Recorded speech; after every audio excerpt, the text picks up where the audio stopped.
ಮೂಸಾ ನಬಿ ಮತ್ತು ಫಿರೌನ್ ಅವರ ಅರಮನೆಯಲ್ಲಿ ಅದ್ಭುತ ಶಿಶು ಕಥೆಯ 7ನೆಯ ಭಾಗದಲ್ಲಿ ಅಗ್ನಿ ಪರೀಕ್ಷೆಗೆ ಮಗುವನ್ನು ದೂಡಿ ಕೊನೆಗೆ ಇದು ನನ್ನ ಶತ್ರುವಲ್ಲ ಎಂದು ಖಚಿತವಾಗಿ ಹೇಳಿ ಅಲ್ಲಿಂದ ಫಿರೌನ್ ಹೊರಟು ಹೋಗ್ತಾನೆ.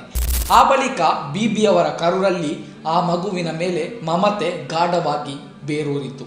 ಮಗು ಬೆಳೆದಂತೆ ಬಹಳ ತುಂಟನಾಗಿ ಉತ್ಸಾಹದ ಚೆಲುಮೆಯಾಗಿ ಬೆಳೆಯುತ್ತಿತ್ತು. ಮಗುವಿನ ತೊದಲು ನೋಡಿ ಕಣ್ಣಿಗೆ ತಂಪು ಎರೆಯುತ್ತಿತ್ತು. ಮಗುವಿನ ವರ್ತನೆ ಕಾಣುವಾಗ ನಿಜವಾಗಿಯೂ ಎಲ್ಲವೂ ಫಿರೌನಿಗೆ ವಿರುದ್ಧವಾಗಿಯೇ ಇತ್ತು. ನಾನೇ ಮಹದೇವನೆಂದು ಪ್ರಜೆಗಳಿಂದ ಬಲವಂತವಾಗಿ ಕರೆಸಿಕೊಂಡು ಪೂಜೆ ಮಾಡಿಸಿಕೊಳ್ಳುತ್ತಿದ್ದ ಮಹಾ ಅವಿವೇಕಿ ಫಿರೌನ್. ಅವನನ್ನು ದೇವನೆಂದು ಒಪ್ಪಿಕೊಳ್ಳದವರಿಗೆ ಮರಣ ಶಿಕ್ಷೆಯೇ ಗತಿಯಾಗುತ್ತಿತ್ತು. ಆದರೆ ಇದೆಂದು ತಿಳಿಯದ ಮಗು ಮೂಸಾ ತನ್ನ ಬಾಲ್ಯ ಸಹಜ ವಿಕ್ರಿಯೆಗಳಿಂದಲೇ ಬೆಳೆದು ಬರುತ್ತಿತ್ತು. ಅವನ ಪ್ರತಿಯೊಂದು ತುಂಟತನವು ಫಿರೌನ ತತ್ವಕ್ಕೆ ವಿರುದ್ಧವಾಗಿತ್ತು. ಕೆಲವೊಮ್ಮೆ ಫಿರೌನ್ ಹೇಳುತ್ತಿದ್ದನು, ಆಸಿಯಾ, ನಿನ್ನ ಮಗುವಿನ ವಿಕೃತಿ ವಿಪರೀತವಾಗುತ್ತಿದೆ, ಯಾಕೆ ಹಾಗೆ ಹೇಳುತ್ತಿದ್ದೀರಿ? ಅವನು ಒಂದು ಹುಂಜ ಕೋಳಿ ಕೂಗುವಾಗ ನೀನು ಹೇಳಿದ್ದು ಸತ್ಯ ಎನ್ನುತ್ತಿದ್ದಾನೆ. ಯಾಕೆ ಹಾಗೆ ಹೇಳುತ್ತಿದ್ದಾನೆ? ಓಹೋ, ನಿನಗೆ ಗೊತ್ತಿಲ್ವಾ? ಹುಂಜ ಕೂಗುವುದರ ಅರ್ಥ ಅಲ್ಲಾಹನು ಅತ್ಯಂತ ದೊಡ್ಡವನು ಎಂದಾಗಿದೆ ಎಂದು. ಹಾಗೆಂದು ಹಿಂದಿನ ಕಾಲದ ಕೆಲವು ಸನಾತನ ಏಕದೇವ ಸಿದ್ಧಾಂತದ ದಾರ್ಶನಿಕರು ಹೇಳಿದ್ದಾರೆ. ಅದು ಈ ಮಗುವಿಗೆ ಹೇಗೆ ಗೊತ್ತು? ನಾಣರಿಯೇ. ಅಂತೂ ಹುಂಜ ಕೋಳಿ ಕೂಗಿದಾಗ ಇವನು ನೀನು ಹೇಳಿದ್ದು ಸತ್ಯ ಎನ್ನುತ್ತಿದ್ದಾನೆ. ಹೀಗೆ ಕಾಲ ಮುಂದುವರಿಯಿತು. ಮಗುವು ಮೊಲೆ ಕುಡಿಯುವುದನ್ನು ಬಿಟ್ಟು ನಂತರ ಅರಮನೆಯಲ್ಲಿಯೇ ಬೆಳೆಯತೊಡಗಿತ್ತು. ಮಗುವು ಸುಖ ಸಂತೋಷದಿಂದ ಜೀವಿಸಿತ್ತು. ಎಲ್ಲರೂ ಮಗುವನ್ನು ಫಿರೌನ್ನ ಪುತ್ರ ಎಂದೇ ಕರೆಯುತ್ತಿತ್ತು. ರಾಜಕುಮಾರನ ಸತತ ಗೌರವಗಳು, ಪರಿಗಣನೆಯು, ಸವಲತ್ತುಗಳು ಬಾಲಕನಿಗೆ ದೊರೆಯುತ್ತಿತ್ತು. ಬಾಲಕನಲ್ಲಿ ಅನೇಕ ಅಸಾಮಾನ್ಯ ಘಟನೆಗಳು ಫಿರೌನ್ ಗಮನಿಸುತ್ತಿದ್ದನು. ಅಸಾಮಾನ್ಯ ಘಟನೆ ಕಂಡಾಗಲೆಲ್ಲ ಅವನಿಗೆ ದಿಗುಲುತ್ತಿತ್ತು, ಚಿಂತೆ ಹತ್ತುತ್ತಿತ್ತು. ಇದೇ ನನ್ನ ಶತ್ರು ಯಾಕೆ ಆಗಿರಬಾರದು ಎಂದು ಚಿಂತೆ ಪಡುತ್ತಿದ್ದನು. ಒಂದು ದಿನ ಹುಂಜ ಕೋಳಿ ಕೂಗಿದಾಗ ಮಗು ನೀನು ಕೋಳಿಯನ್ನು ಇನ್ನೊಮ್ಮೆ ಹಾಗೆ ಹೇಳಿಸು ನೋಡೋಣ ಎಂದನು. ಮಗು ಕೂಡಲೇ ಕೋಳಿಯೊಂದಿಗೆ ಇನ್ನೊಮ್ಮೆ ಹೇಳು ಎಂದಿತ್ತು. ಕೂಡಲೇ ಕೋಳಿ ಮತ್ತೊಮ್ಮೆ ಕೂಗಿತು. ಇದರ ಅರ್ಥ ಏನೆಂದು ಫಿರೌನ್ ಕೇಳಿದಾಗ ಅಲ್ಲಾಹನೇ ಅತ್ಯಂತ ದೊಡ್ಡವನು ಎಂದು ಹೇಳುತ್ತಿದ್ದು ಎಂದಿತು. ಇದನ್ನೊಂದನ್ನೇ ಹೇಳುವುದಾ? ಕೋಳಿ ಬೇರೆ ಏನು ಕೂಡ ಹೇಳುವುದಿಲ್ಲವಾ? ಬೇರೆ ಮಾತನ್ನು ಹೇಳುತ್ತಿದೆ. ಈಗ ನೋಡಿ, ಕೋಳಿ ಬೇರೆ ಮಾತನ್ನು ಹೇಳುತ್ತದೆ ಎನ್ನುತ್ತಾ ಮಗುವು ಕೋಳಿಗೆ ಆಜ್ಞೆ ಮಾಡಿತು. ಆಗ ಕೋಳಿ ಬೇರೊಂದು ಶೈಲಿಯಲ್ಲಿ ಕೂಗಿತು. ಏನಿದರ ಅರ್ಥವೆಂದು ಫಿರೌನ್ ಕೇಳಿದನು.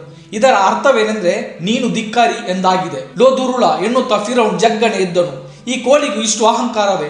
ನನ್ನನ್ನು ಧಿಕ್ಕಾರಿ ಎಂದು ಕರೆಯುವುದಾ? ನೀನು ನಿನ್ನ ಎಂದು ಹಳ್ಳು ಕಡಿಯುತ್ತಾ ಫಿರೌನ್ ಧಾವಿಸಿ ಹೋಗಿ ಖಡ್ಗ ಬೀಸಿ ಕೋಳಿಯನ್ನು ಕಡಿದು ಕೊಂದು ಹಾಕಿದನು. ಆದರೆ ಮಗು ಮೂಸಾರವರು ಕೂಡಲೇ ಕೋಳಿಯನ್ನು ಮತ್ತೆ ಬದುಕಿಸಿಬಿಟ್ಟರು. ಇದು ಕಂಡಾಗ ಅದ್ಭುತ ಸ್ತಬ್ಧನಾದ ಫಿರೌನ್ ಗರಬಡಿದಂತೆ ಕುಳಿತು ಬಿಟ್ಟನು.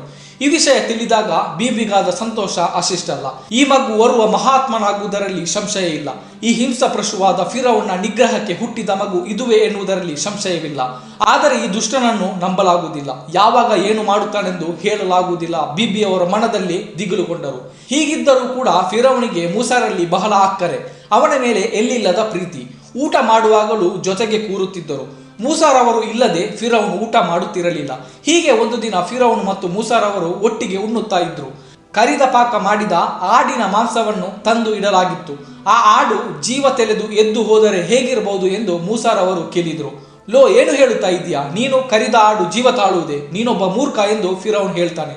ನನ್ನ ಪ್ರಭುವಿಗೆ ಅದು ಪ್ರಯಾಸವಲ್ಲ ಎಂದು ಆ ಮಗು ಹೇಳಿತು. ಹಾಗಾದ್ರೆ ಅದು ಕಾಣಲಿ ನೋಡೋಣ. ಒಂದು ಕ್ಷಣ ಮೂಸಾರವರು ಏನೋ ಮೆಲ್ಲಗೆ ಹೇಳಿದರು. ಅಷ್ಟರಲ್ಲಿಯೇ ತಟ್ಟೆಯಲ್ಲಿ ಕಡಿದು ಇರಿಸಲಾಗಿದ್ದ ಆಡು ಜೀವ ತಾಳಿ ಎದ್ದು ಓಡಿ ಹೋಯಿತು. ಫಿರೌನ್ ತನ್ನ ಕಣ್ಣುಗಳನ್ನೇ ನಂಬಲಾಗಲಿಲ್ಲ. ಈ ಮಗುವಿಗೆ ಏನೋ ಒಂದು ಅದ್ಭುತ ಇದೆ ಎಂದು ಅವನು ಬಗೆದನು. ಆದರೆ ಆಸಿಯಾ ಬೀಬಿಯವರಿಗೆ ಅಂತಹ ನಂಬಿಕೆ ಇರಲಿಲ್ಲ. ಇದು ವಿದ್ಯೆ ಅಲ್ಲ, ಅಲ್ಲಾಹ್ವಿನ ಕಡೆಯಿಂದ ದೊರಕಿದ ಶಕ್ತಿ. ಈ ಮೂಸಾ ಮುಂದೆ ಪ್ರವಾದಿಯಾಗುವುದು ಖಂಡಿತ ಎಂದು ಬಗೆದರು. ಒಂದು ದಿನ ಬೀಬಿಯವರು ಚಿಂತೆಯಿಂದ ಇದ್ರು. ಬಹಳ ಹೊತ್ತಾದರೂ ಮೂಸಾ ಅವರು ಬಂದಿರಲಿಲ್ಲ. ಅವರು ಅತ್ತಿತ್ತ ಶತಪಥ ಹಾಕುತ್ತಾ ಮೂಸಾರವರ ಬರವನ್ನೇ ಅಸಹನೆಯಿಂದ ನಿರೀಕ್ಷಿಸುತ್ತಿದ್ದರು. ನನ್ನ ಮಗುವಿಗೆ ಏನಾಯಿತು? ಎಲ್ಲಿ ಹೋಗಿದ್ದಾನೆ? ಯಾಕೆ ಇಷ್ಟು ಹೊತ್ತು ಬರಲಿಲ್ಲ ಎಂದು ಚಿಂತೆಯಿಂದ ಇದ್ರು. ಅಷ್ಟರಲ್ಲಿ ಮೂಸಾರವರು ಎದುರಿಸಿರು ಬಿಡುತ್ತಾ ಓಡೋಡಿ ಬರುತ್ತಿರುವುದು ಕಾಣಿಸಿತು. ಅಲ್ಲಿಗೆ ತಲುಪಿದ ಕೂಡಲೇ ಕುತೂಹಲ ಮತ್ತು ವಿಸ್ಮಯದಿಂದ ಬೀಬಿ ಕೇಳಿದರು, ಮಗು ಎಲ್ಲಿಗೆ ಹೋಗಿದ್ದೆ? ಯಾಕಿಷ್ಟು ಹೊತ್ತಾಯಿತು? ಮೂಸಾರವರು ನಡೆದ ಘಟನೆಯನ್ನೆಲ್ಲ ವಿವರಿಸಿದರು. ಉಮ್ಮ, ನಾನು ಮತ್ತು ಫಿರೌನ್ ಒಟ್ಟಿಗೆ ಕೂತ್ಕೊಂಡು ಮಾತನಾಡುತ್ತಿದ್ದೆವು.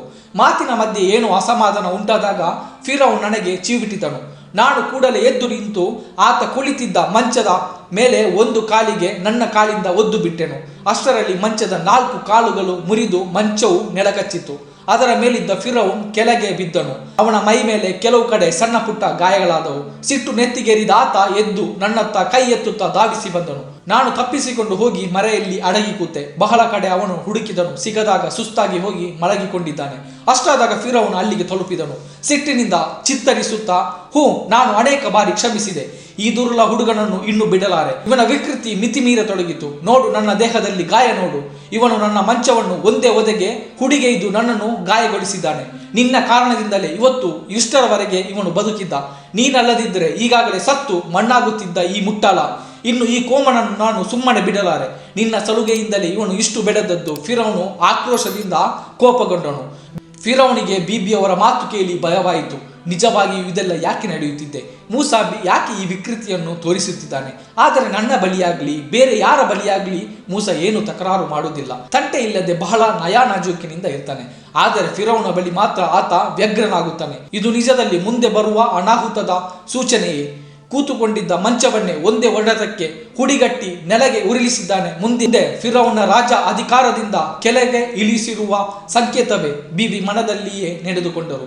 ಆದರೆ ತೋರ್ಪಡಿಸಿಕೊಳ್ಳದೆ ಫಿರೌನನ್ನು ನಯಾನಾಜುಕಿನ ಮಾತುಗಳಿಂದ ಮನವೊಲಿಸಿ ಅವನ ಸಿಟ್ಟನ್ನು ಇಳಿಸಿದರು. ಇದೆಲ್ಲ ಬರೀ ತುಂಟಾಟಿಕೆ ಮಾತ್ರವೆಂದು, ಅದರಲ್ಲಿ ನೀವು ಯಾವುದೇ ಒಂದು ಅರ್ಥವನ್ನು ಹುಡುಕಬಾರದು ಎಂದು ಹೇಳಿ ಅವನ ಸಿಟ್ಟು ತಣಿಸಿ ಕಳುಹಿಸಿಕೊಟ್ಟರು. ಮುಂದೊಂದು ಸಲವೂ ಕೂಡ ಇದೇ ರೀತಿ ಮೂಸಾರವರ ಕಾರಣದಿಂದಲೇ ಫಿರೌನಿಗೆ ಅಸಹ್ಯ ಸಿಟ್ಟು ಬಂತು. ಮೂಸಾರವರು ಆಸಿಯಾ ಬೀಬಿಯವರ ಬಳಿ ಬಂದು ಅವರ ಹಿಂದೆ ಹೋಗಿ ಅಡಗಿಕೊಂಡರು. ಫಿರೌನ್ ಖಡ್ಗ ಹಿಡಿದುಕೊಂಡು ಅತ್ತ ಧಾವಿಸಿ ಬಂದನು. ಈ ಸಲ ನಿನ್ನ ಮಾತನ್ನು ನಾನು ಖಂಡಿತ ಕೇಳಲಾರೆ. ಅವನು ನಿಜವಾಗಿಯೂ ನನ್ನ ಶತ್ರು, ಕೊಂದೇ ಬಿಡುತ್ತೇನೆ ಎಂದು ಆರ್ಭಟಿಸಿದರು. ಬೀಬಿಯವರು ಬಹಳ ನಯ ವಿನಯದಿಂದ ಪರಿಪರಿಯಾಗಿ ಬೇಡಿಕೊಂಡರು. ಆದರೆ ಫಿರೌನ್ನ ಕೋಪ ತಣಿಯಲಿಲ್ಲ. ಇದು ಕಂಡು ದಿಗಲಾದ ಬೀಬಿಯವರು ಮೂಸಾರವರನ್ನು ಬರೆಸೆಳೆದುಕೊಂಡು ಗಟ್ಟಿಯಾಗಿ ಹಿಡಿದುಕೊಂಡರು. ಬಿಡು ಅವನನ್ನು, ಈಗಲೇ ಕೊಂದು ಹಾಕುತ್ತೇನೆ ಎಂದು ಫಿರೌನು ಖಡ್ಗ ಎತ್ತಿದಾಗ ಬೀಬಿಯವರು ಕೆರಳಿದ ಸಿಂಹಣಿಯಂತೆ ಹೇಳಿದರು, ಮೊದಲು ನನ್ನನ್ನು ಕೊಲ್ಲಿರಿ, ಆಮೇಲೆ ಇವನನ್ನು ಕೊಂದರೆ ಸಾಕು. ನನ್ನ ಪ್ರಾಣ ಇರುವ ತನಕ ಇವನನ್ನು ನಾನು ಕೊಲ್ಲಲು ಬಿಡಲಾರೆ. ಬೀಬಿಯವರ ಮಾತು ಕೇಳಿದಾಗ ತಣ್ಣಗಾದ ಫಿರೌನ್ ಹೊರಟು ಹೋದನು. ಕಾಲ ಕಳೆಯಿತು. ಮೂಸಾರವರಿಗೆ 20ರ ಪ್ರಾಯ. ಮೂಸಾರಲ್ಲಿ ಅವರು ಎಂದಿನಂತೆ ಊರ ಹೊರಗೆ ಸುತ್ತಾಡಿದರು. ಕುದುರೆ ಸವಾರಿ ಅವರಿಗೆ ಇಷ್ಟದ ಹವ್ಯಾಸವಾಗಿತ್ತು. ಉತ್ತಮ ತರಹದ ಉಡುಗೆಗಳನ್ನು ಧರಿಸುತ್ತಿದ್ದರು. ಒಂದು ದಿನ ಹೊರಗಡೆ ಕುದುರೆಯ ಮೇಲೆ ಸಂಚರಿಸುತ್ತಾ ಒಂದು ನಿರ್ಜನ ಪ್ರದೇಶಕ್ಕೆ ಒಬ್ಬರೇ ತಲುಪಿದರು. ಅಲ್ಲಿ ಇಬ್ಬರು ಜಗಳ ಕಾಯುತ್ತಿದ್ದರು. ಹತ್ತಿರ ಹೋಗಿ ನೋಡಿದಾಗ ಒಬ್ಬ ಫಿರೌನ್ನ ಅಡುಗೆಯವನು, ಅವನು ಕಿಬ್ದಿ ವರ್ಗದವನು. ಇನ್ನೊಬ್ಬನು ಇಸ್ರಾಯೇಲನು. ದೊಡ್ಡ ಸೌದೆಯ ಕಟ್ಟೊಂದನ್ನು ಹೊತ್ತುಕೊಂಡು ಅರಮನೆಯ ಅಡುಗೆ ಕೋಣೆಗೆ ತಲುಪಿಸುವಂತೆ ಆತ ಇಸ್ರಾಯೇಲನನ್ನು ಬಲವಂತವಾಗಿ ಪೀಡಿಸುತ್ತಿದ್ದ. ದುರ್ಬಲನಾಗಿದ್ದ ಇಸ್ರಾಯೇಲನು ಅದು ತಾಳಲಾರದೆ ಹೊರೆಯಾಗುತ್ತಿತ್ತು. ಅಲ್ಲದೆ ಅದು ಅವನ ಕೆಲಸವೂ ಕೂಡ ಆಗಿರಲಿಲ್ಲ. ನಿಜದಲ್ಲಿ ಅದನ್ನು ಹೊತ್ತು ಸಾಗಿಸಬೇಕಾದದ್ದು ಕಿಬ್ದಿಯವನೇ ಆಗಿದನು. ಆದರೂ ಅಹಂಕಾರದಿಂದ ಅವನು ಇಸ್ರಾಯೇಲನನ್ನು ಬಲವಂತವಾಗಿ ಪೀಡಿಸುತ್ತಿದ್ದ. ನನ್ನಿಂದ ಸಾಧ್ಯವಿಲ್ಲ, ದಯವಿಟ್ಟು ನನ್ನನ್ನು ಬಿಟ್ಟು ಬಿಡಿ ಎಂದು ಇಸ್ರಾಯೇಲಿಗನು ಅಂಗಲಾಚಿದಾಗ ಆತ ಹೊಡೆಯುತ್ತಿದ್ದ. ಕಿಬ್ದಿಯ ಅಹಂಕಾರದ ಕಂಡು ಮೂಸಾರಲ್ಲಿ ಅವರಿಗೆ ರೋಸಿಯೋಯಿತು. ಪಾಪ ಬಿಡಿ, ಅವನಿಗೆ ಬೇರೆ ಏನಾದರೂ ಕೆಲಸ ಇರಬಹುದು. ಅವನು ಬರುವುದಿಲ್ಲವೆಂದ ಮೇಲೆಯೂ ಕೂಡ ನೀವು ಒತ್ತಾಯ ಮಾಡುವುದು ಸರಿಯಲ್ಲ. ನೀವು ಬೇರೆ ಯಾರನ್ನಾದರೂ ಕರೆದುಕೊಂಡು ಹೋಗಿರಿ ಎಂದು ಮೂಸಾರಲ್ಲಿ ಅವರು ಅವರ ಜೊತೆ ಹೇಳ್ತಾರೆ. ಬೇರೆ ಜನರನ್ನು ಕರೆಯಬೇಕೋ ಬೇಡವೋ ಎಂದು ತೀರ್ಮಾನಿಸಬೇಕಾದದ್ದು ನಾನು. ಹೆಚ್ಚು ಹೇಳಲಾರೆ. ನೀನು ಇವನ ಅಧಮ ಜಾತಿಗೆ ಸೇರಿದವನು. ನಮ್ಮ ಜಗಳಕ್ಕೆ ನೀನು ಮೂಗು ತೂರಿಸಬೇಕಾಗಿಲ್ಲ. ಈ ಅಧಿಕಾರದ ಮಾತನ್ನು ಮೂಸಾರವರಿಗೆ ಸಹಿಸಲು ಸಾಧ್ಯವಾಗಲಿಲ್ಲ. ಮೂಸಾರವರ ನಿಯಂತ್ರಣ ತಪ್ಪಿತು. ಬಲವಾದ ಒಂದು ಏಟನ್ನು ಕಿಬ್ದಿಗೆ ಬಿಗಿದನು. ಕಿಬ್ದಿಯವನು ಆ ಏಟಿಗೆ ತತ್ತರಿಸಿ ನೆಲಕ್ಕುರುಳಿ ಅಲ್ಲೇ ಸತ್ತು ಹೋದನು. ಮೂಸಾರವರಿಗೆ ಬಹಳ ದುಃಖವಾಯಿತು. ಅವರು ಖೇದಪಟ್ಟರು. ಕೊಲ್ಲುವ ಉದ್ದೇಶ ಅವರಿಗೆ ಇದ್ದಿರಲಿಲ್ಲ, ಆದರೆ ಪ್ರಭಾವದ ಸಂಭವಿಸಿಬಿಟ್ಟಿತು. ಅವರು ಅಲ್ಲಾಹನ ಬಳಿ ಕ್ಷಮೆ ಕೇಳಿದರು. ಅಲ್ಲಾಹು ಅವರಿಗೆ ಕ್ಷಮೆ ನೀಡಿದರು. ಇನ್ನು ಉಳಿದಿರುವುದು ಫಿರೌನ್ ಏನು ಮಾಡುತ್ತಾನೆ ಎಂಬುದು. ಕೊಲೆಯಾದದ್ದು ಅವನ ವರ್ಗದ ಕಿಬ್ದಿ ಮಾತ್ರವಲ್ಲ, ಅವನ ಅಡುಗೆಯವನು. ಫಿರೌನ್ ಸುಮ್ಮನೆ ಬಿಟ್ಟಾನೆ.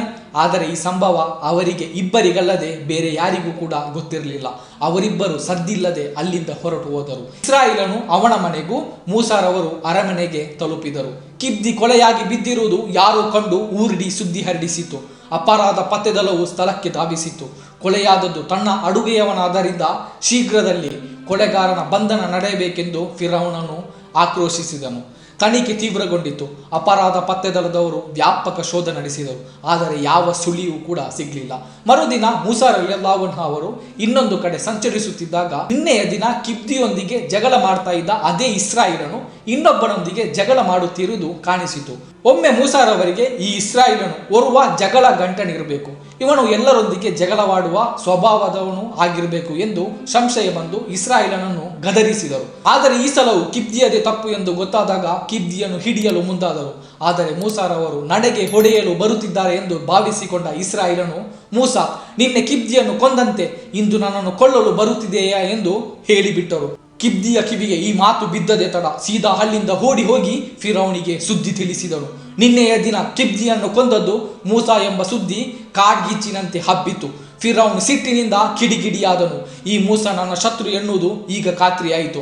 ನನ್ನ ಪಕ್ಷದ ಒಬ್ಬನನ್ನು ಕೊಲೆ ಮಾಡಿದವನೆಂದರೆ ಇವನೇ ನನ್ನ ಶತ್ರು. ಇದು ಅವನ ನಿಗ್ರಹಾಯಕದ ಮೊದಲ ಮುಹೂರ್ತ. ಇಲ್ಲ, ಇವನನ್ನು ನಾನು ಬಿಡಲಾರೆ. ಒಬ್ಬಳು ಆಸಿಯಾಳಲ್ಲ, ಅವಳಂತಹ ಸಾವಿರಾರು ಆಸಿಯರು ಬಂದು ಕಾಲು ಎರೆದರೂ ಬಿಡಲಾರೆ. ಕಟಕಟ ಹಳ್ಳು ಕಡಿದು ಅವನ ಕಟ್ಟಿನ ಮೊರೆಯಲ್ಲಿ ರೌದ್ರವತೆ ತುಂಬಿತು. ಕಣ್ಣು ಕೆಂಡು ದುಂಡೆಯಾಗಿ ಜ್ವಲಿಸಿದವು. ಉಬ್ಬುಗಳು ಮೇಲೇರಿ ಕಡುಗೋಪವನ್ನು ಉಕ್ಕಿಸುತ್ತಿತ್ತು.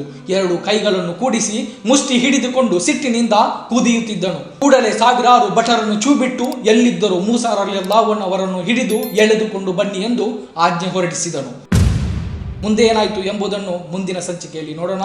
ಅಷ್ಟರವರೆಗೆ ನೀವು ನಮ್ಮ ಯೂಟ್ಯೂಬ್ ಚಾನಲನ್ನು ಸಬ್ಸ್ಕ್ರೈಬ್ ಮಾಡಿಲ್ಲ ಅಂದರೆ ದಯವಿಟ್ಟು ಕೆಳಗಿರುವಂತಹ ಸಬ್ಸ್ಕ್ರೈಬ್ ಬಟನ್ ಅನ್ನು ಒತ್ತಿ ಸಬ್ಸ್ಕ್ರೈಬ್ ಆಗಿ. ಧನ್ಯವಾದಗಳು.